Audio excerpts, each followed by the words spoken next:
Savage.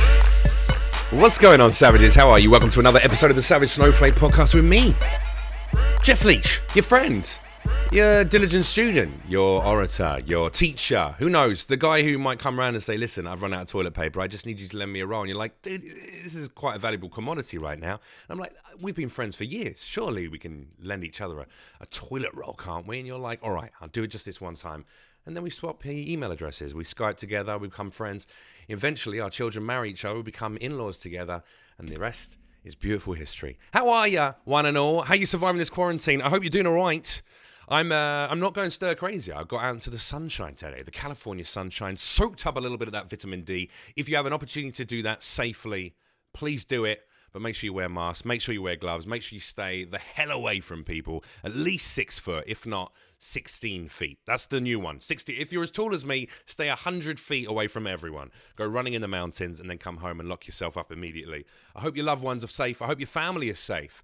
Ladies and gentlemen, thank you very much to all of the new sponsors as well. On Patreon, we've had a whole load of support come through over the last week. Thank you very much to Courtney T, Ryan Booker, Dirty Danny, John Whiteboy, Nikki Thompson, Frizcast, Hunter Jones, Macy Riffsoon, and Alkiora Cypher. I hope I said your surname correctly there and your first name correctly, Alkiera. That was a beautiful name and a joy to say out loud on the podcast. Thank you very much as well to our wonderful sponsors, cbdeeper.com. Make sure you check out all of their products on cbdeeper.com, their website. You can get these wonderful CBD vapes. These cartridges are just $15.99 for the half grams and $25.99 for the full grams. 50% plus CBD in every single one. Free of vitamin E. Don't worry, you're safe. They have lab tests from CanaSafe on their website with every single one of their purchases. It shows that there's no vitamin E, no heavy metals, and no pesticides in any of their products. Completely natural, organic hemp from Southern Oregon. Enjoy it. cbdeeper.com, and make sure you use code SAVAGE over there and you'll get 10% off every single order. Mwah. Beautiful. What more could you want? I tell you what you could want. You'd want this gentleman, a wonderful guest who's going to be joining me today all the way from the fair island of United Kingdom. His name is Danny Wallace. He is a novelist. He is a screenwriter. He is a humorist. He is a TV and radio host. He has also been an actor, a voice actor, and he's also a cult leader. Danny Wallace, how are you, mate? Hello, Jeff. How are you? I'm good. We've already said this. We've already done it. I like how we're pretending. Weird little thing, yeah, just before. What's so bad about vitamin E? I thought anything that began with vitamin is a good thing. Is that a bad thing? What's wrong with vitamin E? You're not meant to inhale vitamin E, because if you do, you might die. So which one is E? Because C is good. D is excellent. What happened with E? I mean, E's great if you rub it on your skin. It's a wonderful, it's a wonderful healing agent. Right. But if you inhale it into your lungs, you'll die. I see. Yeah, never do that. Yeah, you should avoid that. I mean, try and avoid dying at all costs. Otherwise, I like your setup here. You've got a red and black gaming chair, red and black soundproofing, a red and black T-shirt. Do you like my pictures? Oh, I don't know if you can quite make those out on this stream. These are pictures. I can make them out. Yeah, I don't like them. I'll be honest. They get worse the higher up you get. I like the mermaid man, the dog I love. Merman. I don't know what's happening in the top one. A giant squid. It's like a Cthulhu doggo. And this is a centaur, Dan Lloyd. Dan Lloyd, Ziggy Sawdust, and Siggy Riggy are $50 Patreon supporters. You need to burn the top one in the small house fire that you have at the back. What is that? Small house fire? Where are you seeing that? Oh, you mean here on the background? It looks like, it's probably supposed to be a candle of some kind, but it looks massive. Candle? Are you talking about this here? The fire. Oh, the fire over there. That's a candle. That's a candle. Well, it looks enormous. Oh, well, it's a candle with 3 wicks. You know, it's a 3-wick candle. The holy trinity of candles. Wow. Well done. So you're surviving your quarantine experience. We've just briefly discussed it. You've got 3 youngsters, so you've been thinking up inventive ways to be a diligent father whilst also not wanting to murder your offspring. I live in a very loud house. You know, a lot of people, I feel very bad for the people who are spending quarantine on their own. All right. That goes without saying, because the days are long. You've only got so many books in your house. Right. Netflix, you've probably completed Netflix. You've probably completed Twitter by this stage. But there was going to be it's also very loud. Yeah, it's also very loud when you got like 3 children who need How old are the kiddies? They are 10, 5, and 3. Oh wow. Okay. Yeah. You So got there's a pretty. lot of noise going on for different reasons. One is obsessed with TikTok and I thought you were going to say Fortnite, something and wants different there. I was like, the he wants to tell 10-year-old me boy, everything. he's obsessed with tits. Just loves tits. Really into No, them. no, no. He's not a leech. He's a Ah, Wallace. Okay, so what? he's a wholesome guy. And then today we put up some. We've got a garden, and every time anyone mentions they've got a garden, you have to then go, which we're very grateful for, Yeah, because yeah, of the yeah. Of people who aren't course. like so we put up some bird boxes, and the birds have no interest in these boxes, and I doubt they ever will. But the pure, just the fact that we had something to do Yeah, yeah, yeah. today, which was put some nails on the side of a shed and stick up some bird boxes that will never be used. Oh, you didn't build Um, the bird boxes, Now, come on, look at me. I've never built anything. So I bought them off the internet, right? and You I bought put some them up. nails and a hammer. Yeah, Have you got you got a toolbox in your house though? You got a toolbox, right? dude, of course, Well, of I don't know. course. You don't. You I don't rolled know what your any of eyes them at the do. concept of building bird boxes. I don't know if you've got No, tools. I've got a leaf blower that I've used once Wow. Okay. because it ran out of either petrol or diesel, and I don't know which one it was, so I can't refill it because I'll You just break it. gave up. So that's gone. Okay. I've got various little extension cords. I have a small hammer. So yeah, I'm ready for this. Have you And got the obligatory man drawer that I think Michael McIntyre talks about in one of his stand-up specials, with a couple of light bulbs in it, some screws of different varying lengths, yeah, a few elastic obviously bands? everyone does. And I look down, and I've got old Nokia chargers. I've got printer cables for They're going to come printers. back one day. One day, when this 5G Yeah, starts killing everyone and melting their brains, the old Nokia 9210s are going to come back into play. Mark my words. that's the way we'll get through this. The Nokia. The government can't track a Nokia or Yeah. a clam phone. Remember them, the clam phones? Yeah, the flip phone. Yeah. Clam phone? I don't know. Did I make that up? Yeah, I mean, it's beautiful. I A mean, clam phone, yeah, would be very you're a wide, wouldn't it? professional writer. I'm not going to question it, but Be it like one of sounds. those ladies' makeup things. I Yeah. don't know. Anyway, You're thinking of maybe like silly a phones. BlackBerry. Oh no, what was the one? What was it called? The one that you slide out the keyboard. Oh my god, they were so cool. The That was Americans a all had BlackBerry, them. right? No, That was no, a because BlackBerry. there were Blackberries, and then there was the one where you slide the keyboard down, and you used to Oh. a kick phone, a kick. No That's one knows what you're talking about. everyone in That America that does. Everyone in No, America they does don't. right now. No, they Yeah. don't. A Palm Pilot. A Palm Pilot. Did you have one of them? Never had a Palm Pilot. You're 7 years older than me, so I think you maybe had the technology that was cool Yeah. back then. You had that Yeah. shit, and I couldn't. I've I got was the a kid. tools to survive. Yeah, It's you your had a page. generation. Did you have a pager? You had a pager once. I had 2 pages. There you go. In See, I never had fact, a pager. I worked for at one point. I worked for a magazine, just very briefly as a freelancer called T3, Tomorrow's Technology Today, Okay. and it was so long ago that pages were like brand new, and I was asked to review 7 pages, and they sent me all these pages. And the thing is about reviewing a pager is they all do exactly the same thing. So you have to be, very inventive in your reviews in order to make this interesting in any way, because all that happens is someone rings your pager and your pager goes off. Right. And I had to write 1,000 words about this and differentiate between the different pages. And all I could really say was, this one's blue, this one's pink. And I remember I was going to university and I was in a transition period betwixt pages and a normal phone. And vibrating was what the pager did, and also the phone. Right. And I had my phone in my pocket, and I had a pager on my belt because I was that cool. And I remember being so nervous all the time that one of them was going to start vibrating at any point. And I'm sitting in a lecture, and it happened. Right, something vibrated, Right. and I didn't know that the pager is the phone. And I threw my stuff around, and I'm panicking. And what actually happened was I was very hungry, and my tummy had rumbled, and I. Thinking someone needs to contact me urgently through. I mean, it was around. your large intestine was contacting. It was you my large urgently. intestines It telling was me saying, to eat eat some sandwich. fucking food, Dan. Yeah. Wow. That was the most wholesome story that's ever been told on this podcast as well. Also, that's the only story anyone's ever told in the history of mankind about pages. I mean, but you know what? Well, since the fucking early 80s, yeah, probably. Yeah, and it doesn't have to be a good story because it's Nah. free. Exactly. It's free. It's free. So All and of this also, is free. It's a little bit of nostalgia as well, which is nice, isn't it? Yeah, Yeah. for my generation, not yours. Are you scared of 5G? I think people are now considering that that's going to kill us all, isn't it? This is the new. Yeah. It's going to give us cancer. I was thinking about this. Yeah, I've been thinking about it. I've been thinking about writing a thing about it because over here, some of our biggest celebrities have been extraordinarily worried about 5G. Wait, hang on, and like whom? Because I'm not tapped into the British celebrity culture anymore. Lee Ryan from Blue. Oh wow, okay, wow. Now we're talking big guns. Okay. Amanda Holden from the sitcom Big Top. She's all right. Amanda Holden's had a pretty illustrious career in the UK. She's a decent star there. Okay. Eamon Holmes, a stand-in host on a morning show. Right. Yeah.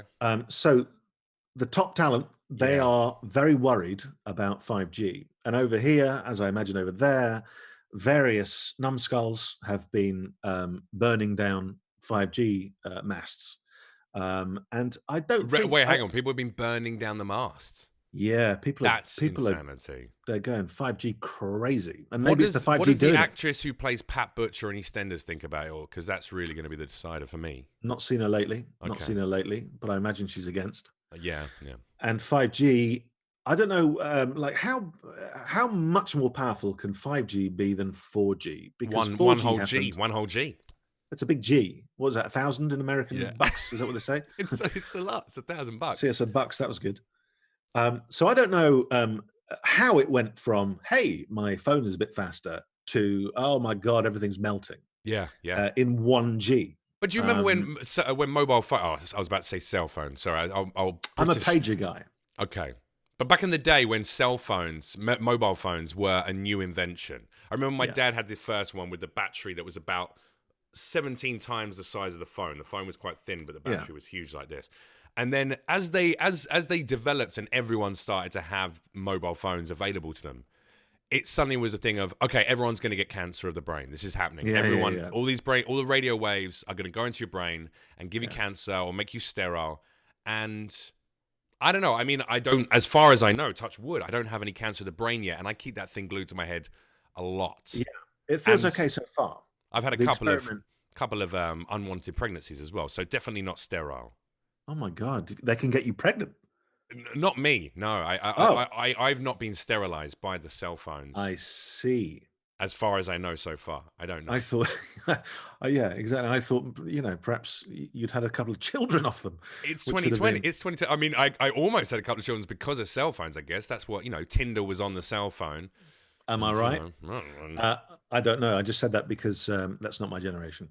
Okay, but in terms of the phones, I've had the same phone number since 1994 or 5.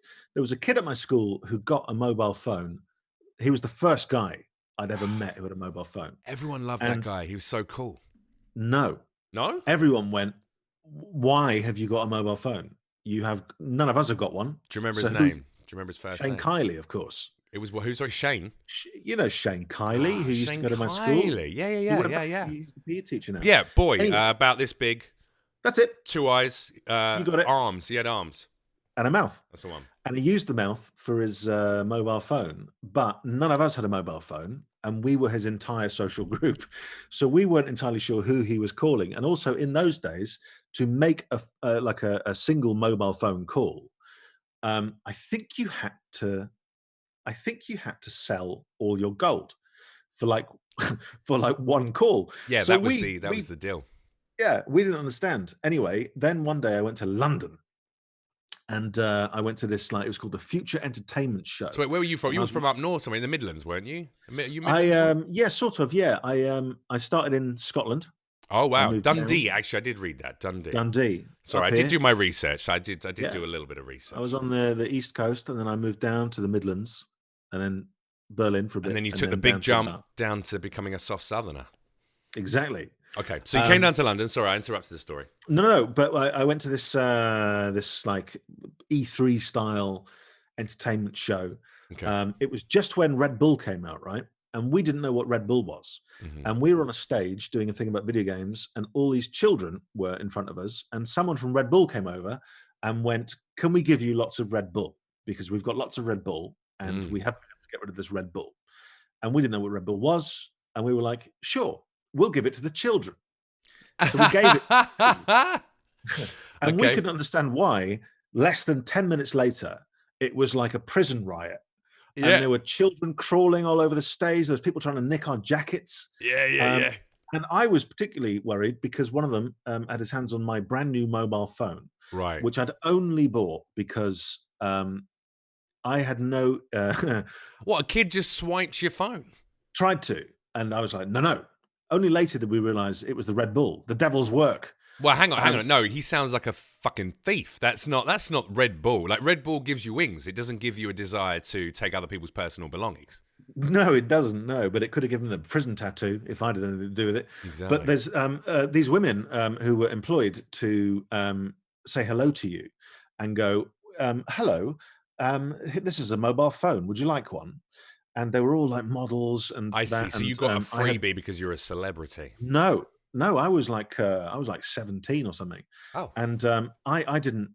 I'd never spoken to a girl that looked like that. And yeah. so, and she seemed to really like me Right. because that's what you think when, Yeah, when yeah, someone's yeah. trying to give. And I was going, okay. And she went, "Would you like a mobile phone?" And I thought of Shane Kiley, and I thought there is no point in me having one of these. But to buy myself a couple of extra minutes of talking to her, I went, "Yes, maybe."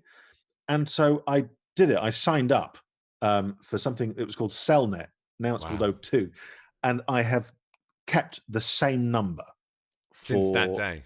the intervening 27 years or something. I'm impressed by that because She's you know never what? called me once. Yeah, but she's thought about it many times. As she's watched your rise to success and the various stages of your career, she's kicked herself. She's picked up that She phone should. more times than you. She tried paging you, to be fair, Danny, and you Well, good. you didn't feel the vibration, and that was No, I got nervous. I got that was nervous and it. thought I was hungry. But it worked out great because you married your lovely wife and you had 3 beautiful Exactly. children, and now, and you know, and who? Yeah, you but I'm wouldn't still have had- waiting You're still waiting for that phone because call, you don't know. just for her to apologize. Yeah, what a story it would be. Yeah, just phone up and say, She "I'm just really phones out, sorry." you go, hello? She just says, sorry. And then just hangs up. That would be magical. I had the same phone number exactly like you since the first phone that I owned, which would have been a Nokia 9210 or whatnot. And I just Classic. recently, I kept it for the last 4.5 years since I've been in America. And recently I just realized I'm paying whatever it is, 30 quid a month to have a phone in England that I never really use, except for maybe 1 or 2 weeks of the year when I might be back in Europe. So I just cancelled it and deleted the phone number and cancelled it and broke up the SIM cards. And it was like burying a child. Yeah, it can be with those Nokias. It can be. Well, I not the mean, phone. No, I wasn't using the same Nokia 9210, right? I just meant like giving up that number because it's a part of, it really is a part of identity. Like how hard is it to, oh no, I've got a new, even when you move house and you have to learn a new home address and you can very quickly remove that information. But phone numbers, your first mobile number, it's like a first yeah, but no one's girlfriend. going, do you know Jeff Leach? And they go, oh, when you say Jeff Leach, do you mean 0793855? It's not. Don't It shouldn't say be it that all much. on. It shouldn't be that much of your personality. No, You know, you're you right. It's should not be my able personality, to but get a new number. it's a very special thing, like the number that you have, and I'm interested that you haven't changed it over all those years because I certainly, when I started doing shows for BBC and actually had a modicum of success in the UK where with some kind of a fan base, Yeah. everyone comes out of the woodwork as soon as you're on TV. People you haven't spoken to for 3 years are suddenly like, hey, what, Danny, mate? I saw your show the other day. That's pretty good. Yeah, how you been doing? You want to have a beer? And There are certain people when that happens where if you've popped up on something or you've done something yeah. within 10 minutes, Yeah. that person who has not been in touch in forever Yeah. will just go, hey, man, just thinking about you. Do you want a pint? Yeah. And you're I like, got "Oh, I a know lot why." of girls when I was single. A lot of women would do that. That was it. Suddenly they all wanted to. Oh, hey, we should reconnect. I'm like, no, we shouldn't. We should never reconnect. But there is something.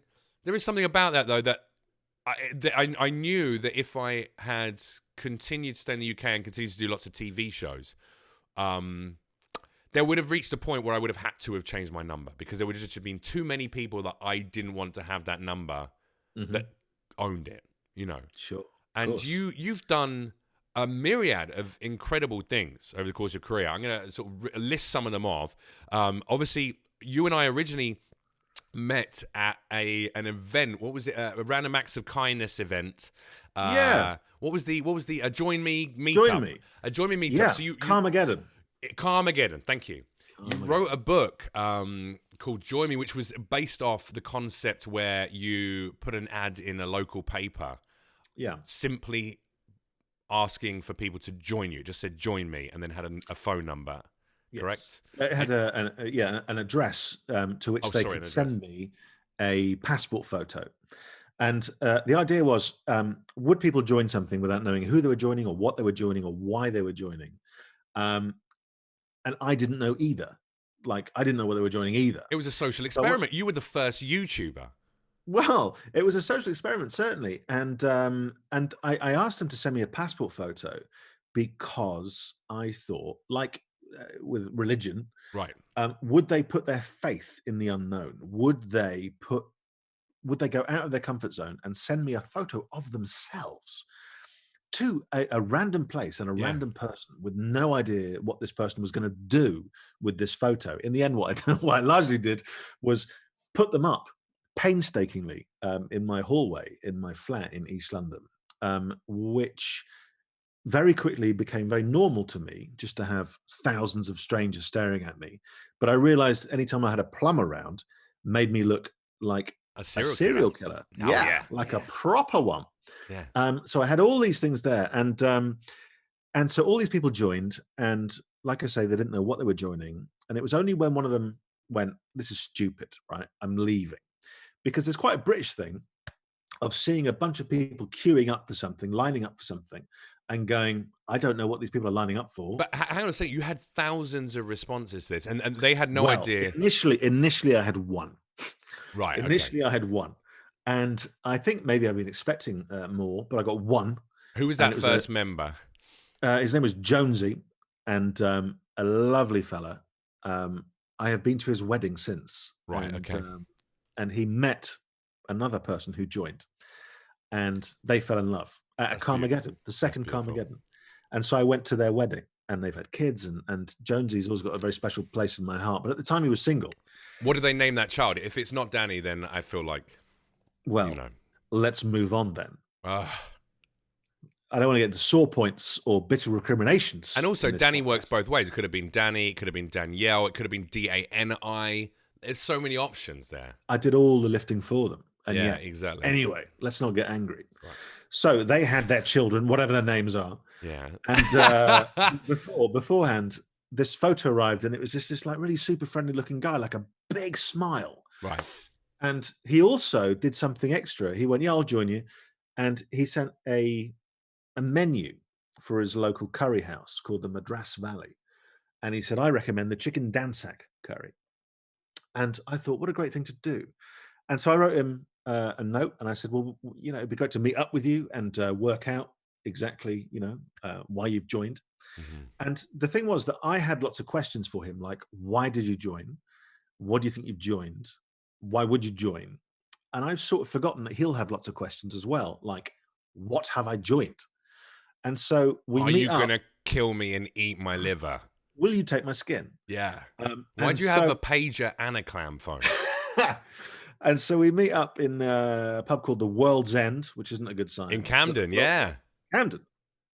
And he walks in, and now we are just two quite scared men, just sitting opposite each other, like both of us just there. And he looks at me, and I look at him, and I'm going, "So so what's going on, man? Why did you join?" And he's like, "Well, first of all, what is this?" And of course, this is nothing. Sure. And so I go, "Oh, it's not about what it is; it's about what it could be."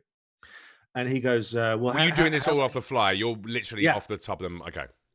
And he's going, "Well, how many people have joined?" And I'm like, I don't want to tell him. So I'm going, "Oh, it's not about numbers. It's about people. It's about people coming Yeah. together and joining and blah blah blah." And he goes, "Yeah, well, how many people?" I go, "Well, you got to get past this because you're not a number. Yeah, you're a person, and that's how you should think."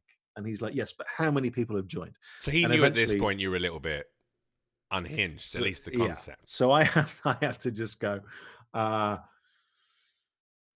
there's two, and he goes, "Me," and I go, and he sort of does the maths in his head, and he adds me to him, and he essentially gets the world's most shit club. And I think at that moment he's going to get up and he's going to walk out without saying anything. Yeah. But Jonesy, being Jonesy, he just took a sip of his pint and he looked me in the eye and he just went, "So do I get a badge or something?" And I was like, "Yes, That's the I've most got it." British response ever. I love that. But he brought his mate, because my mate Ian was going, "Don't go meet with this Jonesy guy because he's clearly going to kill you. Who would Yeah. answer an ad like that?" And Jonesy's mate Dave was going, "Don't go meet with this man because he's clearly going to kill you." Yeah. Yeah. And so obviously we're terrified. But he'd brought Dave with him, Cobbett, and Cobbett then joined us, and I convinced him. And so on the way back, we went to the Madras Valley and we bought a chicken dansak. But on the way, we stopped in Camden Tube Station, and Dave Cobbett took a passport photo and gave it to me, and he joined. So I doubled my cult in one night, and I met, importantly, two people I would never have met. We'd have walked past each other in the street a million times, Yeah. possibly, who knows? But we'd never have just gone, "Hello, do you want to go for a drink?" Yeah. And this was the thing that brought us together, and this was the thing that made us friends. And I've hung out with them so much, and I love Jonesy and I love Cobbett. um, and like I say, just over a year later, when we did the second big meetup, um, we suddenly had hundreds and hundreds of people Now, how who did had you joined this continue to thing. grow that? How did this thing grow organically? Because I'm assuming you Um, continue running adverts, or they friends told friends, or it spread yeah, to so this was online. pre-Facebook, pre-Twitter. Oh wow. There was nothing going on. Nowadays, you can join anything by pressing a button or just saying Sure. yes or signing a petition or whatever, which is why I wanted the passport photo, because it sort of made this a real thing. It wasn't just an advert in a paper. It wasn't just a website forum, which it was. It's quite It was, mafia, though, isn't it? It's a little bit mafia because that's what they do. They go in, they take your driver's license, they look at you and go, "Right, I've got your phone. Now I own you. I own a piece of you." well, I did, to be honest, before I worked out what to do with all these people, I was tempted to go to the dark side for a little while. And not very dark, because I'm not a very dark individual, but it would have been cheeky. So at one point, I thought I could use these guys for slight cheekiness and not malevolence, but just sort of so like Just a new a little murder, something like yeah, that. Just but like a new musical would have opened or something, written by someone who perhaps I caught beef with. I've never caught beef with anyone who's written a musical, but you know what I mean. there's something So quite adorable about watching a man as wholesome as you say the phrase "caught beef with" as well. um, so we'd have gone to the musical, and I'd have bought every ticket, and then we'd all go in pretending we didn't know each other, and then just as the first fellow walks out to sing the first note, we'd all just stand up and piss off. And I thought that would be quite a fun thing to do, like Absolutely, weird yeah. little. Um, You were a YouTube pranker before that was even a thing. but I didn't do it.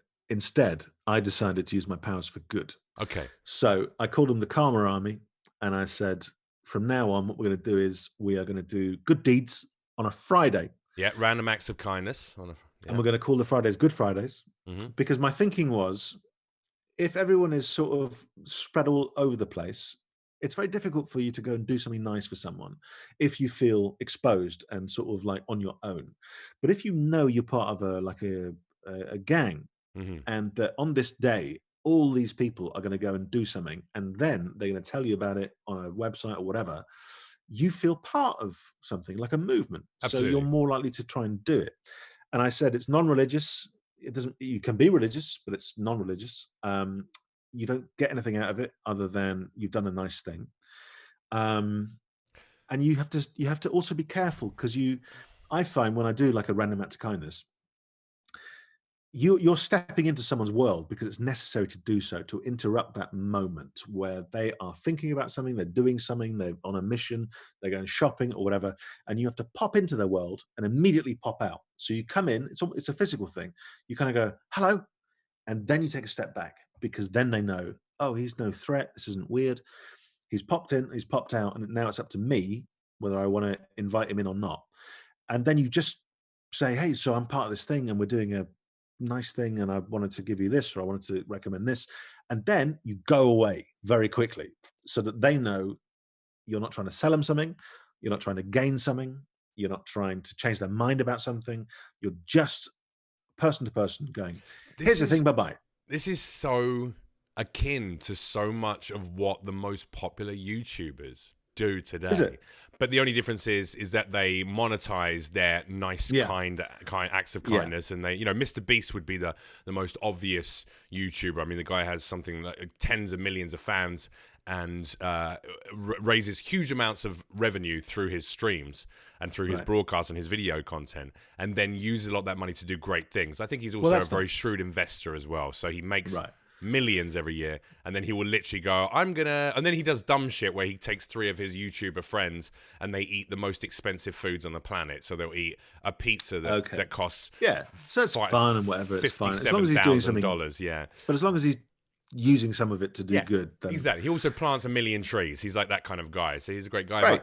And then there's other ones who just go and give a pair of, Nike Air Jordans to a homeless guy and be like, hey man, there you go, bud, and there's $100 and there's some weed and YouTube, check out my YouTube channel, blah blah blah blah. and that's that's sort of good. However, it's pretty selfish as well because absolutely really, self-serving. you're doing it to look great.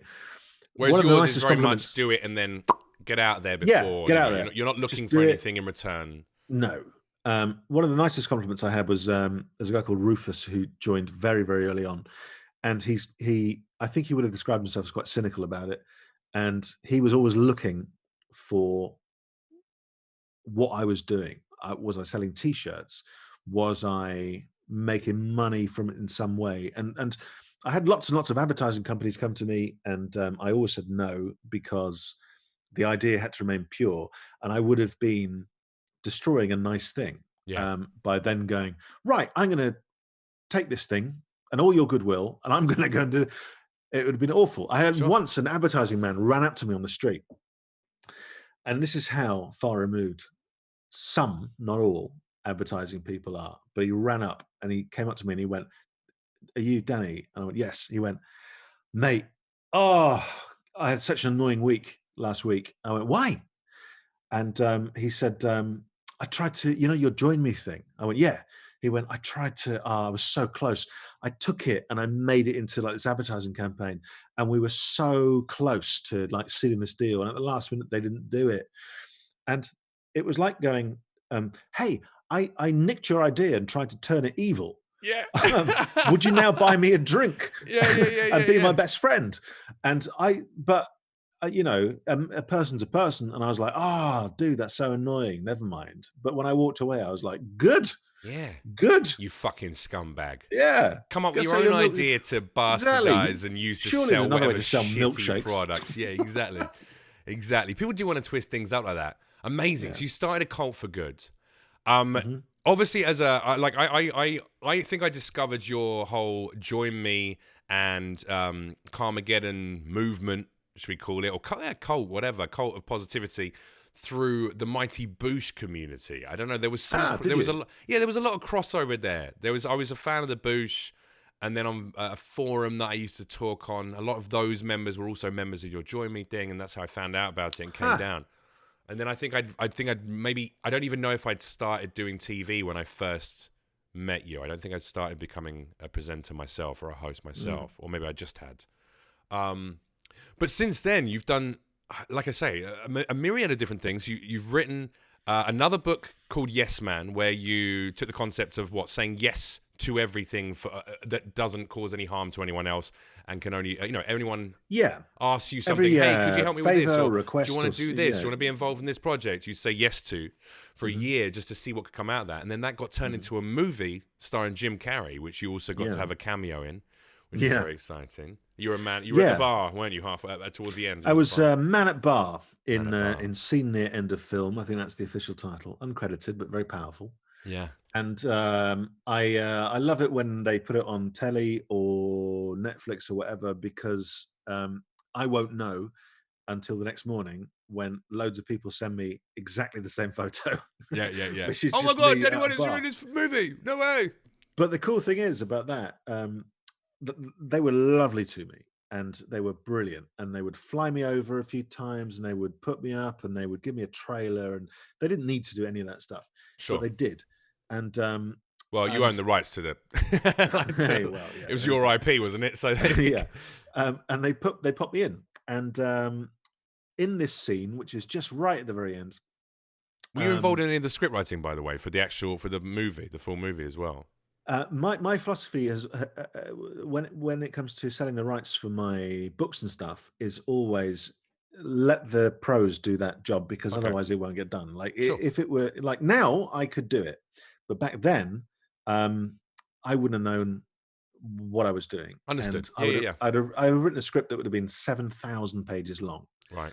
And so I was like, if this is going to get made, get people who can make it and do it, and Absolutely. the book will never change. I look at that like when I'm trying to sell TV shows right now. Obviously, there's a part of me as a performer, as an actor, that wants to play the lead role. But I also know I'd rather just get the show made. And if I have to be, that guy who's a supporting actor somewhere down the roster, that's better than not getting your show made. Totally. Kind of thing, yeah. But I'm an optimist, but I'm also a realist. There you go. Yeah. And I sort of know that, okay, that's the way to do it. Like, get them to do it, and then we can all crack on. So they were flying you out there. I wrote the book. Yeah, they fly me out. And so I'm in this little scene, and there are the actors doing their job, and we're all told we just have to mime. And so they'll put in the noise of a crowd afterwards. So I'm just there, and I'm opposite this girl who didn't speak much English, it turns out. And so I'm just, but I'm also mic'd up because they're filming some backstage stuff. So I have to sort of be entertaining for them while at the same time doing my own sort of weird thing. Sure. But she didn't know I was mic'd up. So I'm just like muttering all this stuff about, I think I was saying like, once when I was younger, my uncle fired me out of a cannon and I landed in a hamster. And she's sort of translating this in her head. And I could see that then she's kind of going, I think I might be with someone who's not well. Yeah. Because this man doesn't seem normal. And you said, hey, do you want to join my cult? Yeah. But also, I'm also doing it because there are lots and lots of people in the world who are deaf and who can perfectly lip read. Right. And I always thought it'd be very funny if you looked in the background of a shot, and if you were a deaf person and you were incredibly adept at lip reading, you'd be looking at this guy going, what's this guy's story? Yeah. He once fired he got shot out of a cannon that hit a hamster. By his or grandfather, no less. Exactly. Directly into a hamster. So this was a cameo working on many different levels. Right. For the Korean community. Yeah. What you're saying is really why you weren't even nominated for an Oscar for that performance as Best Supporting Actor. That's not for me to say. I'll say it, Danny. I'll say it because someone needs to. Thank you. We need to have a word with the, with the whatever they're called, whatever the officiating body is. Find of out. the Oscars. Find out before you. I will. I'm going to write a letter. I'm a member of BAFTA. I'm going to write a sternly worded letter. Thank you. No worries. I got you. So you had a little, almost like an Easter egg in your own movie based on your own book. Did Jim Carrey give you a passport photo? No, he gave me lots of different photos. Well, no, as in he didn't give me his photos. That'd be weird if he just came. But just like old holiday snaps of him as a kid, just like, hey, we spent some time together. It was lovely. Yeah, I remember one time leaving the set. And I'd been hanging out with him, which was lovely. And then he got into his car with his massive Israeli security guard called Dotan. And Dotan packed him in the car. And then suddenly I'm just walking away again. And I've gone from hanging out with one of the biggest stars in the world to just walking away and just being a man. Yeah. And I walk past all these tourists, and all these tourists start looking and going, what? And Jim's car was just going just behind me very slowly. And just as he got here, the window came down and it was Jim Carrey. And to embarrass me in front of all these people, he just went, Danny, remember, anything you need, you just call me. And the window went up and everyone thought I was the best man in the world. Who are you? Can I get a photo with you? Can I get a photo with you? Who are you? Yeah. Until I was like 30 meters away and they all forgot. There you go. But no, it was an extraordinary experience. A lasting friendship with the man himself, or was the involvement that you had with each other quite limited? No, anyway, of course not. It's one of those sometimes things though you form connections on a film set with people that you might not necessarily have. I would, easily, if he was in a restaurant, I'd go up and it'd be great. But sure. you don't want to be that guy either. You haven't had a Zoom chat with him since you've been in quarantine. No, but he's been asked about me by journalists since, and he said very nice things for which I am eternally grateful. You know what would be nice to get from him would maybe be one of his wonderful pieces of political artworks. I've got something in this room. Let me get it and I'll show it to you and see if you can see what it is. No worries. This is a great opportunity for me to say hello to all the people who are watching live. We are now doing the the Savage Snowflake podcast live on Tuesdays and Thursdays. So make sure you check it out at youtube.com/Jeff Leach TV. Okay, he's back. I didn't hear any of that. So that's all right. Just plug in the fact that we're doing these live these days. Look at that. What? Look at that. That is a Polaroid of Jim Carrey in he looks Dumb like a and baby. Dumber. In Dumb and Dumber. He looks like 19 years old. He looks so young. The most disturbing thing about this is he looks almost exactly like my son. Really? Yeah. So I'm worried. I don't know what happened on that set. Where was maybe your it's wife the at that what was it? time? What was that happened to you? Didn't you get pregnant by 5G? Was that what you said? Maybe 5G got me pregnant. Yeah. That's what I'm going to be. That sounds like an Alex Jones piece, I think. You know, I hung out with Alex Jones for a few days for a documentary. Yeah, years ago, and he took a real shine to me, and that was lovely, and it really helped the documentary. Was it all fabricated? Was it a kind of Katie? I think the British equivalent might be like a Katie Hopkins. Is that her name? Katie Hopkins. Yeah, Katie Hopkins. Who just aggrandizes these horrendous concepts, these tinfoil hat or awful social commentary just to get some followers. He believed it all, but I think it was on the cusp of him. Did he really? Because he was on Joe Rogan smoking weed and chatting like, yeah, of course it's a bit of a character. Of course it's a bit of a character. Well, maybe, but the thing is that he took a real shine to me, which is great.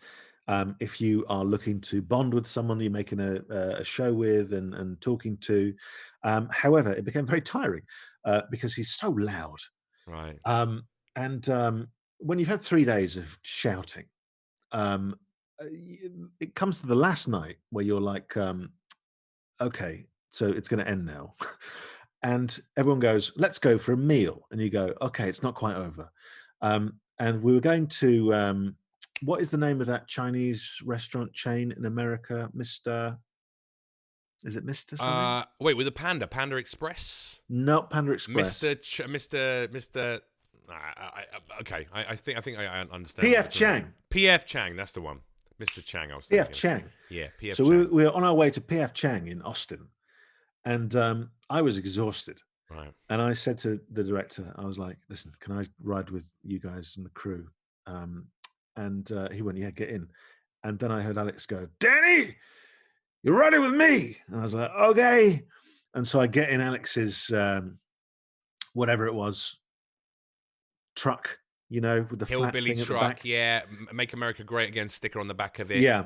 And so we get in there and I'm like, all right. On the inside, yeah. I'm just like, all right, yeah, fine. Another 45 minutes, that's fine. And so I get in and he cracks open like the center panel bit between the seats and he brings out a can of lager and he starts drinking that. And I'm like, all right, now we're drink driving. That's fine. And and then he goes, you actually, Danny, you're actually taking a real risk driving with me. And I went, what, because of the beer? And he went, no. And he said, I was taking a risk driving with him because recently they had tried to kill him. And I said, who tried to kill you? And he looked at me as if I should know. I didn't know. I went, no, but who? And it was implicit in what he said then. It was the CIA. The CIA were trying to kill him. They're always going after Alex Jones. I mean, they probably have a whole branch dedicated to Alex Jones, don't they? They're incorrigible. Anyway, he said, yeah, they did that. And I was like, how? And I'm thinking sniper, or I'm thinking like tires or brakes, something like that, doing something like that, an old 50s movie. Maybe poisoning his beers, his road beer. All great ideas. But no, they'd sent a tornado, like a rogue tornado, to knock his car over. And he said he woke up and his car was knocked over. Insane. And part of me was thinking, could be the beer. And the other part you was thinking, surely that's the Jews, because Alex has said that the Jews control the weather, not It Not could the have been a gay CIA, frog. yeah, or It maybe it could was have the been a gay gay frog. frogs. Yeah, I mean it's If hard you because had enough gay frogs, there's they so could many definitely. entities to blame who are after him. Yeah, You know, the yeah, Jewish totally. community, frogs, gay Frogs. people, CIA. It's mainly the frogs. It's You mainly the got you got frogs. to watch them. You got to watch them. Amazing tornadoes. Well, I mean, goodness gracious me, what a wonderful situation to be in life where you're that important and the truth you're spilling out into the internet has put you Yeah, that much under the spotlight that they decided to create weather. but also the CIA meeting, right? You got smart people, and they're Yeah, going, "What should we do? Should we use a gun?" And they're like, "No, no, too obvious." too And obvious. they're like, It's "What too about the much. poison beer?" Nah, people are working out. No, he checks. He has a pH testing thing in Yeah, his kit in his car. Yeah, you know, it's too much. let's develop some kind of tornado control system and Call use the that Jews. once. Give the Jews a call immediately. We need them to Yeah, start working on that tornado machine. yeah. That's it. Yeah. Leave a frog behind. Blame it on them. Wow. Yeah, he's fucking mental. I've made friends with some mental celebrities before that have Who's the worst person you've worked with? oh, the worst person. Yeah. Oh. You can always give me clues and we can talk around it. Ooh, Kelly Osbourne was a bit of a cunt. Really? She was not a nice Your words. individual. Absolutely. Yeah, Yeah. we slept together as well, so that was a bit more. That was Wow. and that was back when I was my first TV show. So I'd just Yeah. become a presenter. I was still a bit of an idiot. I was still drinking a lot and taking a lot of drugs. I thought I was a rock star because I came from the world of DJing into. I'm trying to work out whether you saying you slept with someone is technically defamation. No, I think that's okay. I mean, No, it's a joke. I definitely slept with her, right? I mean, No, is that it just defaming harms her her character reputation. by suggesting that? What? Why would it do that, Danny? I'm a wonderful man, and I'm a very dedicated lover. That's So true. I know. I remember. I'm soft. I'm gentle. Exactly. I cuddled you for hours. I stroked the back of your hair, kissed the Yeah. nape of your neck. Yeah. That's- I've started cutting my own hair. Yeah. I'm Oh, in really? lockdown. Yeah, I did know. notice when you turned your head to the right that you got know. the fade on the side is a little choppy, It's not mate. a fade, is it? It's I know. It's a little bit we like were- you joined an alt-right party. I'm not going to lie. There's a little something. There's a little, Yeah. It's a little something Milo Yiannopoulos about it. Yes, there is. There is. It's entirely wrong, and it was done in desperation on a hot spring night Yeah, when I found some clippers and I went, I can do this, and turns out I can't. no. Turns out it's a skill. But you gave it a go, and that's kind of beautiful. You should have got your wife to do it because it's easier when you're looking at hair. And the Yeah. trick, I actually my third, fourth TV show was Celebrity Scissorhands. Do you remember For Children in Need? Yes, I The do. TV show where Z-list celebrities such as myself, it was me and Shana Swash from EastEnders, and Okay. Joe Swash's sister, and who else was on there? Oh, some glamour model and various people like that. Anyway, and we did we had to cut hair for charity for like I think we did 3 weeks of the program, 3 weeks. Wow. And we learned how to do it properly. And actually, I can cut hair reasonably well now. Not like I'm I not bet you can. I'm not like a whiz, but I was robbed. I should have won. A whiz. I had the most golden scissors, Danny. And then Well, that's good for you. For the purpose of TV, in the end, another lady won, an underdog who hadn't really won anything. She won the final episode, even though my That's the haircut classic was story. infinitely more difficult to do. Well, I enjoyed that period, particularly in British reality television, where everything was being made. Yeah. It's just like they just went, let's just make everything. Yeah. And they went, okay, yeah, great. We'll do a hairdressing one. And then we'll do one about tree surgeons. Sure. And it got to the point where, what was his name? Was it George Lamb? George Someone- Lamb. We had the same management back in the day. He's a bit of an arrogant prick as well. He presented a show called Britain's Youngest Butcher. Yes. And I'm amazed it didn't sell to America. Because Was that the nail in the with, coffin of his career? Does he still work? well, I don't really know I what just he think does. you know now, you does could do it with every single job. Yeah. Britain's youngest shoe clerk.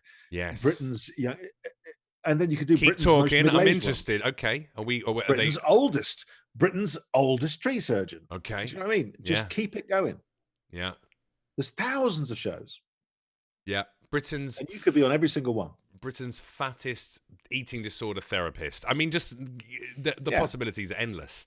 Yeah, Britain's most diabetic keyboard I manufacturer. tell you what, though, George Lamb, even though he wasn't a horrendous person, he was just very incredibly handsome and So handsome. incredibly aware of how handsome he was, and wanted everyone else to be incredibly aware of how handsome he was as well. He was He's very a much so. handsome man. Yeah, There's beautiful. no getting around that. And one of those people who will kind of sort of get more handsome until As he's he gets older. 98. Yeah, yeah, yeah, Yeah. yeah, yeah. Which is, do you see today they had this over here in Britain, they had there was a 99-year-old man, a soldier called Tommy, which is great Of because course he was of called Tommy. course he was called Tommy, the A most soldier British who's in his soldier name ever. 90s, got to be Yeah. called Tommy, isn't he?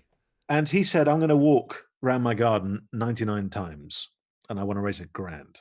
Okay. And when I went to bed last night, he'd raised £6 million. Wow. And when I woke up this morning, he He had was raised dead. Oh, 12. sorry. Okay, I thought. He'd raised £12 million. Okay. And Well, when the good-spirited people of Britain had raised that money. yeah, He wanted to have a little walk.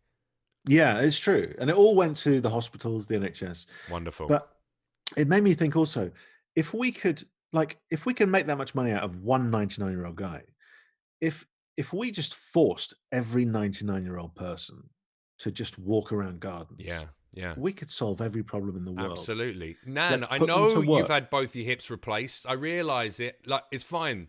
Yeah. The scoliosis isn't that bad. Get in the No. fucking garden, Nan. Put them to work. There you go. It's Exactly. been shown it works. Yeah, yeah, yeah. I like that. I think there's something in the beauty of encouraging people to do good things. Like there is an audience, even though TV would lead you, or sorry, the people who are the awful producers behind some of the worst scumbag TV content that we digest Britain's so youngest readily. butcher. Yeah. Britain's youngest butcher, but just the people look, for instance, people want out these reality shows. They want conflict. They want to watch, or we've been told that that's what turns us on. That's what our fetish is as audience members, is to watch people argue, fight, scream at each other, have emotional breakdowns. Yeah, exactly. Yeah, exactly. It's a bit harder to do with youngest British butcher. Yeah, exactly. Like, I can't believe you stole my pork. That's unbelievable. Shut up, Terry. Yeah.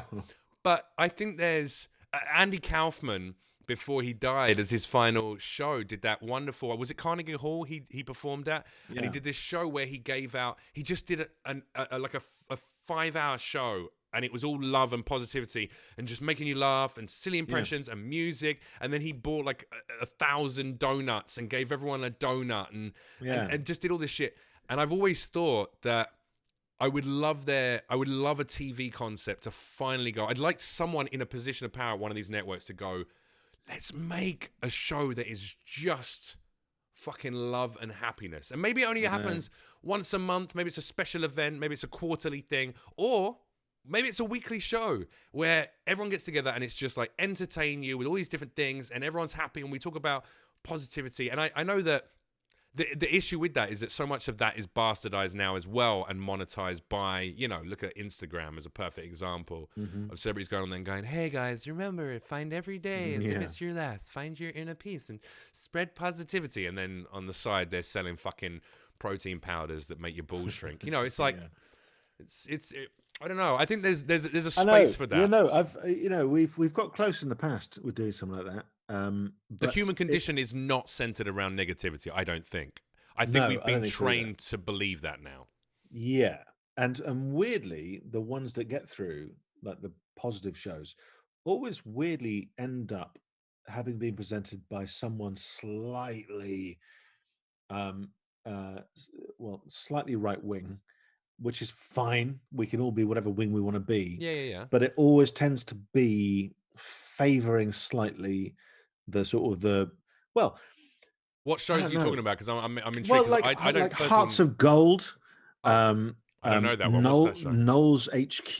There was a thing called Noel's HQ hosted by Noel Edmonds, which would turn into a series of very petty rants against parking attendants. And it always had no matter how positive these things tried to be and were definitely pitched as and were definitely commissioned as, when they became a real thing, there was always a sense of negativity or being hard done by, or them and us, or someone being a Jobsworth, someone trampling on our rights. Right, Whereas right. actually what they should be is, I did a nice thing. Here's the nice thing. Here's how they feel about it. Let's do more nice things Yeah. and make them funny and make them joyous and make them realize that, like, one of the best things that happened with Join Me is there was a lady who wrote to me from Nova Scotia, and I've never been to Nova Scotia, but from her letter, I could probably imagine exactly where she was. And Quite remote, quite chilly, I think. It's in Canada, right?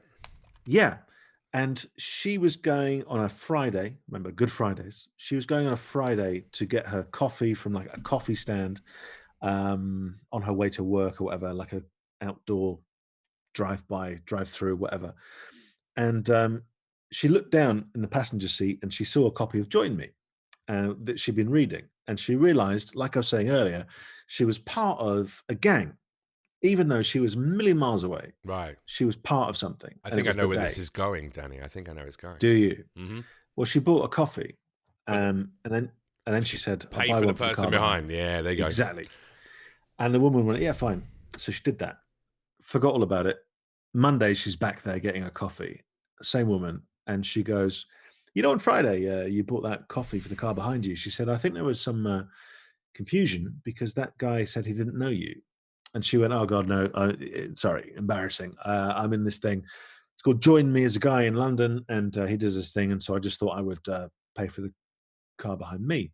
And she went, "Cool. Well, the thing is that he then said, well, I'll pay for the one behind me." Mm-hmm. And then I had to explain it to that person, and she went, "Well, look, I'll pay for the car behind me." And then I had to explain to him. And she said, what I'm And saying to you, Sally, is next time you want to do something fucking nice, can you think about the amount of talking I'm going to have to do to customers? a lot of admin. A lot My of admin. throat is fucked today because of you Exactly. and your random acts of kindness. The You know, poor woman. And it happened 21 times in a row. And That's I amazing. don't know who 22 was. What a but we need piece to of hunt shit. him- What a hunt him piece down of and kill shit. him. He's really, yeah, great, bye-bye. And also that in itself is okay. By the manifesto that you yourself have kind of built Yeah, with your followers was, hey, we're just doing this to do something nice. You don't have to repeat it. You don't have to pass it on. We're just doing a random act of kindness. End But that's result. nice. 22 people walked away very happy that day. Yeah. So that for me was like a little moment where you go, God, everyone benefits really. Everyone benefits from this. And that's what you should celebrate, not use it for settling scores or making a parking attendant who's probably not earning very much money and who's under the hammer from a council that isn't getting enough money from the government and who's dealing with enough anyway. Mm-hmm. Why hammer him or her? Mm-hmm, mm-hmm. Why not just do the nice thing instead? Agreed. Yeah. So that's what I always thought.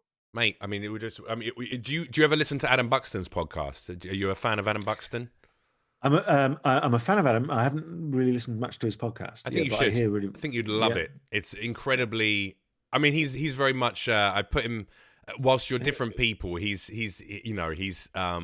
certainly in the same genre of positive and wholesome entertainment. He certainly he does that. So you'd enjoy the podcast and his episodes. I got an email from him a couple of years ago going, "Do you want to come around to my house to? We've got some fireworks."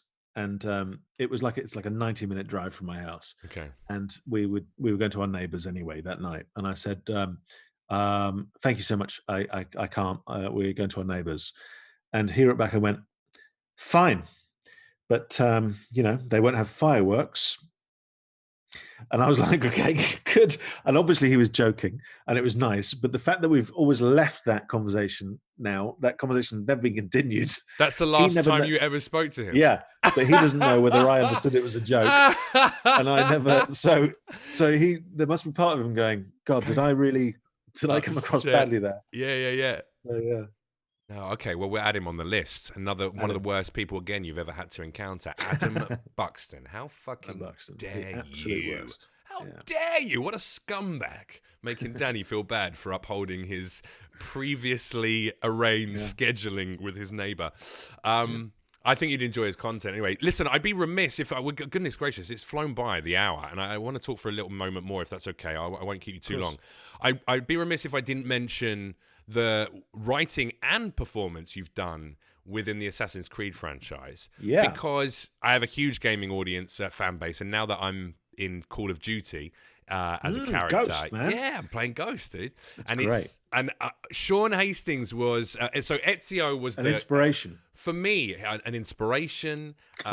Some call him a leader amongst men. Thank you. Godlike is how I've seen him described on most Reddit forums.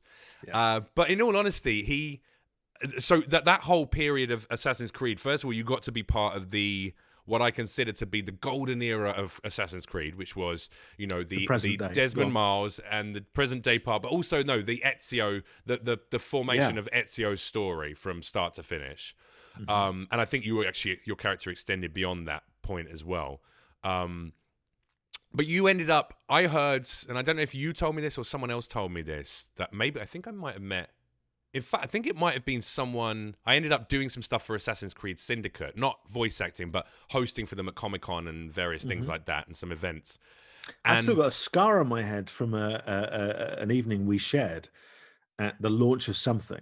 Was it Syndicate? It was Syndicate. Was it Syndicate? No, or was it a BAFTA Games Awards? It was the BAFTA Games Awards? No, it was some weird Assassin's Creed party. I brought Mike Bithell. Yes, and also who was it? You were dressed as it was a an northern assassin. lad. He was a northern bloke. Who was in the game. And what's his name? The actor. Finchy from The Office. Yeah. What's his name? Yeah, Ralph something. He's brilliant. Anyway, yeah, he's on every voiceover on every radio station. Everything in it. Yeah, right. But he's brilliant. And I was. So you were dressed like as an assassin. Your mate. Who was your mate? Oh, Pete. Me and my mate Pete, yeah. We were both dressed up in Assassin's Creed outfits. We dressed up to the hill, yeah. And I went to the bar, and there was a group over here, and I didn't want to get too close to them to sort of make them move. Yeah. So I ducked slightly, but I stood up and I hit some weird pillar. On a corner, right on the corner of it. Yeah, and it cut my head. And I remember turned around. We got you some ice, and we were caring for you. But a girl just looked at me and went, I'm fine. And then the girl just went, oh my God. Because your head was bleeding. Yeah. And I was going, I'm all right. She was probably some poor marketing exec who just panicked, oh fuck, our talents just cut his head open at the thing. I know. But then I went to the bar and I got some ice, and I went, I need some ice. And they gave me some ice. And then I came out, and you and Pete were so nice to me, and you sat me down. Now at this point, I'm getting bit dizzy. Because you were a little bit embarrassed. I could tell you were a little embarrassed by what happened, but you were also a little bit. You were just playing it off, going, no, it's fine. And we were like, I no, wanted mate, everyone to be fine. I didn't want to be like. But me and Pete wanted you to not collapse and pass out, because it was clear that you'd actually done yourself a pretty serious injury, and that you needed to have a sit down and fucking take care of it and get. And you were lovely about it. Now, the strange thing was, I then had to sit down. I did this whole thing, and I went, I'm probably going to have to go now. And so I just wanted to go and get a black cab on London's streets in the East End. And you and Pete wouldn't let me. Yeah. And you were like, we're going to call you an Uber. Yeah. Now, that's great. And I needed that. What I didn't need was to then go out onto the streets to find this Uber. And remember, we've gone from somewhere where everyone's dressed up in weird sort of clothes, like Victorian London clothes. Absolutely.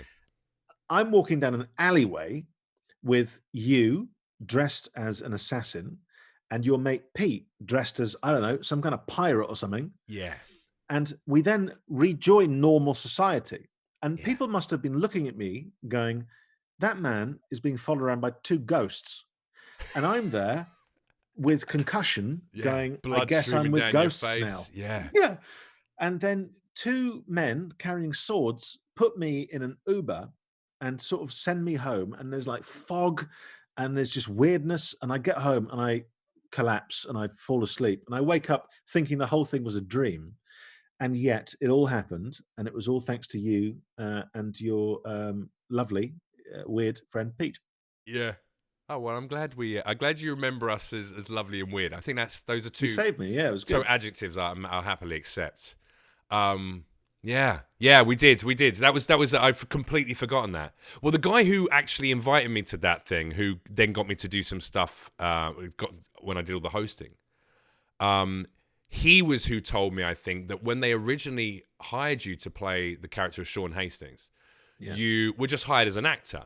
And then you were so funny in the recordings and you were ad-libbing that they ended up apparently just saying, we should have Danny rewrite his lines. We should have Danny write his own character's lines and should be involved in the writing. That's what the story that I heard, that you were so entertaining to them Oh, that's and nice. so, I don't know about perfectly that. the character that they went, Danny, you should That's be nice to hear. writing. That's Is nice that to hear. I was approached at the I went to the BAFTAs, and I would go to those things because I've got a very good friend who, when I was a kid, we used to play video games together, right? and that was our thing. And What games did you used to play? Shinobi on the Right. Master System, we played that a lot. Yeah. Um, then he got a Mega Drive and blah blah blah, and his house still is like a museum of consoles. Wow. And so whenever I got invited to something like that, the joysticks or the BAFTAs or whatever, I would go if I could get a +1, and then I phone Mikey and go, get on the train from Loughborough, get your suit on. I'm going to take you to this place, That's and then nice. we'd have a big silly day out. That's my Pete. He's your Pete. Yeah, exactly. And free beers, and he can meet some people, and we'll go out for a drink after. Yeah. And so we would do that a lot. And then we're at the BAFTAs, and he saw like a Japanese developer that he'd wanted to talk to and ran off. So I'm alone. I'm vulnerable. Hideo Kojima, I think, was maybe at the Could have been. was being honored at one of the BAFTA Game Awards a couple of years before. Yeah. Yeah, it could have been. So I'm just on my own, and then a fellow from Ubisoft comes up, a lovely guy, Manab, and goes, "Hey, listen, I like your stuff." And was this cast in Myhill? Was it cast in Myhill or not? It was Manab Roy, who was, Okay. and Phil Smith, and they came up to me, and they were lovely, and said, "We like your stuff, and there's a game we're working on. We can't tell you what it is, but there's a part in it." And they said, and I've said this a lot, so I apologize if you've heard this, Jeff, but they said, there's a part in it could have been written for you. And so obviously I'm thinking hero. Yeah. And when I get to the Soho audition room or whatever, Mhm. they give me a bit of paper with the character breakdown, and it doesn't say hero at all. Hero is not mentioned. It says nerdy, sarcastic, lonely man. And I'm like, and you're like, how fucking dare you? I'm not lonely. So that's me. So anyway, I did it, and apparently Shaun was supposed to be a bit of a dandy, long sort of cigarette holder, kind of like a bit foppish. Was he a little au fait, a little, yeah. Oh yeah. And then I mucked about a bit, and they ended up taking loads of pictures from different angles, and went, yeah. And I think that Shaun Hastings, when people cosplay Shaun Hastings, it's very often a grey jumper and a white shirt. And I think that might be just because on the day I turned up to have the photos taken, I happened to be wearing a grey jumper and a white shirt. And it's brilliant. I love it. I get a kick out of it. I was in Venice not long ago. I took my kid. I was offered a chance to go on the Orient Express. Right. So obviously, yes. It's all right being like successful, isn't it? It's nice being successful in entertainment. Well, I got offered an opportunity to just hop on the Orient Express with my family. I know. Well, I said, I'll do it. I'll write a thing about it if I can I take my son? And they said, yes. And so I took my son, and Was this a 10-year-old? 10-year-old, yeah. He was maybe 8 at the time. And that's a brave choice. I'm not sure 8-year-old. I wouldn't have been certain that an 8-year-old would appreciate the grandeur and the experience of being on a train for a long period of time. I imagine you. Well, it was also a bit weird because everyone else was either like celebrating a 70th anniversary, or there was a hint of eroticism in the air, right? And then it was just me and a little boy. So like we're like hanging out, and it's all great and it's brilliant, and we're waking up and there's the Alps and there's all this kind of stuff. Listening to old people bonk in the next cabin next to you. And we get to Venice, and I'm like looking at the architecture and remembering like Assassin's Creed 2. And I say to him, look, I'm in this game, right? And it's called Assassin's Creed. And I said, you've not played it, and you'll play it one day. And when you do, remember what you're looking at, because you will see this again in the game. Mm-hmm. but you'll be able to climb up it and you'll be able to do all this kind of crazy stuff. And this man walking past heard my voice, and he went, "Sorry, are you in Assassin's Creed?" And I went, "Yes, I am," because I thought it looked good in front of my son. Yeah. But when the guy went, I realized this man now thinks I just hang around in Venice talking loudly about Assassin's Creed. Yes, you may In the vague- remember this. in the vague hope someone will recognize me. I might have been there 10 years. I actually played a character called Shaun Hastings in the game called Assassin's Creed. I mean, I wouldn't have held it against you if you did. I think that it would have been a nice. He probably just assumed you were experiencing the Assassin's reality Creed, of what of you. course. Yeah. Of course, who me? Remember the first time I saw these buildings? It was On a Assassin's digital Creed 2. format. Assassin's Creed 2, you may remember me from. Amazing. It's something, you know what? The video gaming audience as well, because you've now, and this is, I think, the mark of, I've been thinking a lot about success and about content and about what kind of things I want to create and what is the mark of a successful artist, you know, without sounding too poncy there. Sure. And We're not I think... artists. Are we not artists? I mean, I'm an artist. No. I think I'm an artist. I'm a performer. I'm an actor not and a an comedian. Not an You're not artist. an What am I? You're a man. You're having man. fun. All right. Yeah. You know, that's the thing. We're not artists. Artists, come on. So do you have to be Artists are working with a guys wearing- specific medium? Artists wear berets and they have like a little. Of course. palette Many like that. berets. They look I like a have many Disney- berets. All right. Well, maybe you're an artist. Had No, a I breakup always once, feel- considered cutting off my own ear. You know, I've been through the ringer. No, but what I think is that, well, anyway, outside of my, you know, whatever job title I fall under, I do think that the mark of success is exploring. I like being called a Renaissance man. I like a Renaissance man. Like I like to do lots of different things. And you're very much a Renaissance man with the number of different things that you've done with a lot of success. But also, I think the mark of success is really getting to have fun with all the projects you do and to build an audience that really buys into who you are, no matter the project you're doing. Does that make sense? So whether you're hosting a TV show or you're writing a book or you're doing a column in a magazine or you're appearing in a video game or doing some voiceover in an animation or writing a movie, whatever it happens to be, if your audience can travel with you to the next part of your exploration, your artistic creative exploration. Totally. And I don't know if you found this, but I'm experiencing it right now with the video gaming community. They are voracious when it comes to supporting the artists they like or the actors they like or the performers they like. They are, and not just the actors in the games. They support the writers. They support the sound engineers. They support the directors. They retweet the artists. God, the people who create these characters that we get to voice is you know, there's such an army of fans, and I think they do jump. The thing is, I think you've picked up on two things there that strike a chord with me. One is if you like my career plan, such as it is, has always been go where the fun is and try and do the fun well so that you then get asked to have more fun. Yeah. And it's like this chair. It's like you can kind of point over here for a while and have fun there. And if that goes quiet, you can pivot over here and have fun over there. And so long as you can keep pivoting and keep doing things, you'll always have fun. And if you do the fun well, there'll always be more fun. And the second thing... I get it, but I wouldn't open the set with the chair metaphor. I don't know if that's... Okay, no problem. And the second thing is about the people who like the stuff.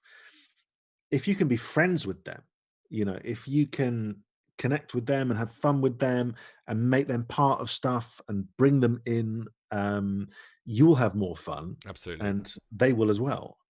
And I think that's something I've always tried to do. I think that when I write the books, I try and write them as if I am having a chat in the pub with the person who's reading it. Yeah.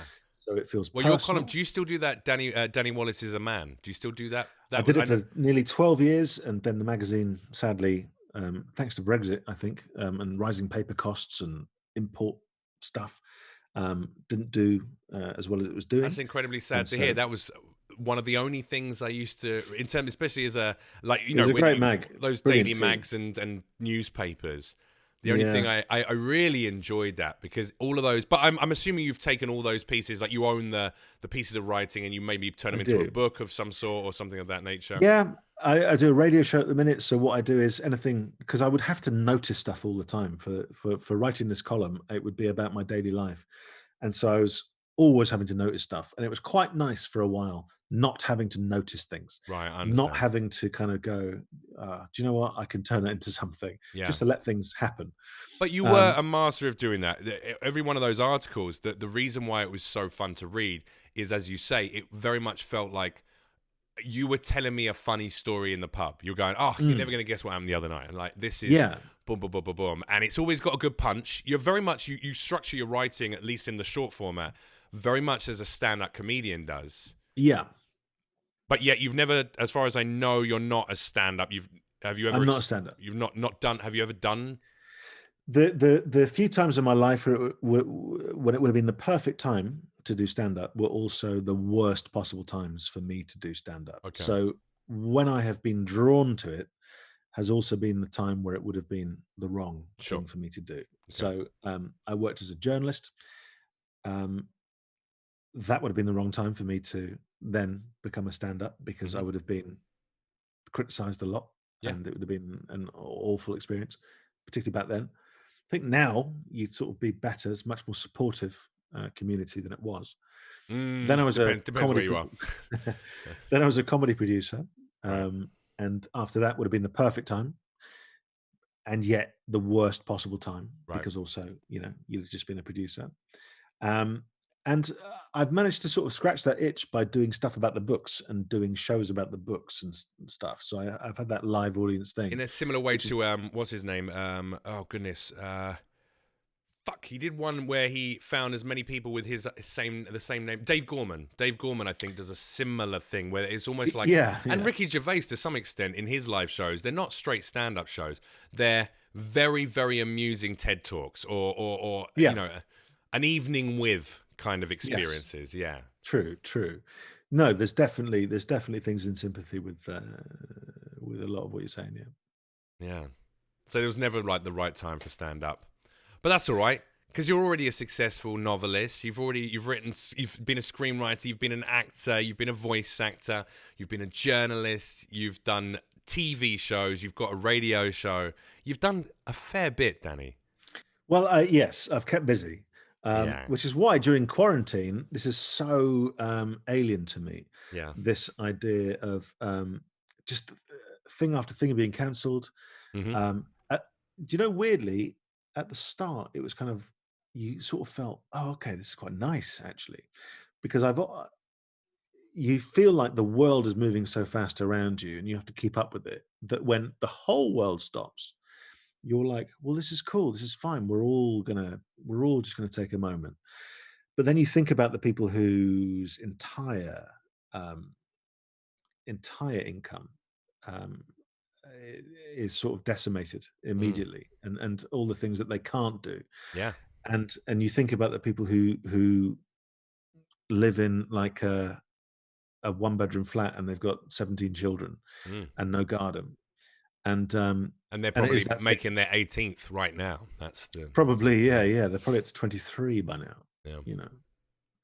Um, so yeah, it's like right at the very start, I mentioned that I had a garden, and then I said that we all have to say, "Oh, apologize for having a garden," but it is like you do realize how lucky you are. I think. Absolutely. I think it's certainly a skill set. Like, don't get me wrong. My girlfriend is a musician, and consider myself an actor and a stand-up.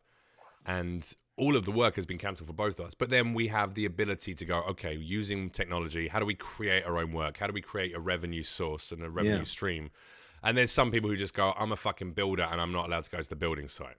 yeah, I'm exactly. I'm fucked. I can't do anything right now except.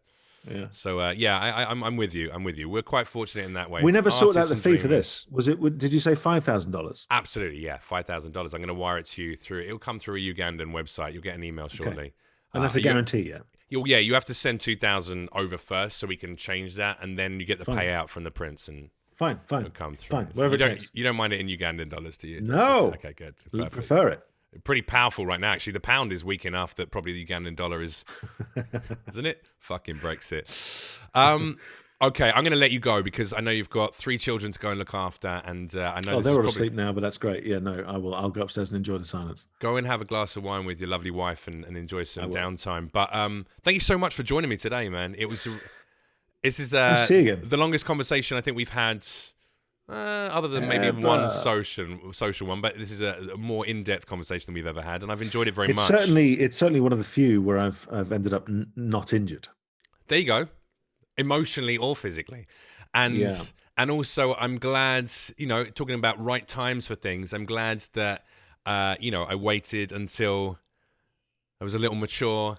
And a little bit more mature and a little bit more and sober and various things to have a conversation with someone I respect, of this length, and have a good old chat with you rather than just like a very wishy-washy one because I wasn't in the right place. So thank you, man. Ladies and gentlemen, make sure you check out Danny Wallace. Now, tell us what's going on for you right now. You've got a radio show that you are still able to do. I'm not here to plug anything. No, but I'd like to because I think that a lot of my listeners, a lot of my viewers... No one here can hear it. No one here can hear the radio show. Oh, absolutely, they can online. Oh, okay. You're talking to people who are, a lot of my fans are hardcore nerds. They know how to get the content. Also, even if they can't listen to the radio show, they can certainly purchase the books, which I'm assuming are all available on Amazon and every good bookstore. You can go on online. Amazon and search for Danny Wallace, or you can, if you, in America, people download the podcast, The Important Broadcast. That's what it's called, Danny Wallace's Important Broadcast. Okay. So you can hear my important thoughts. I'm gonna put links into the description below as well for that as well. And then also if you want to check out some of the books, what books would you like to push them in the direction of? Yes Man, Join Me. I am not a pushy man.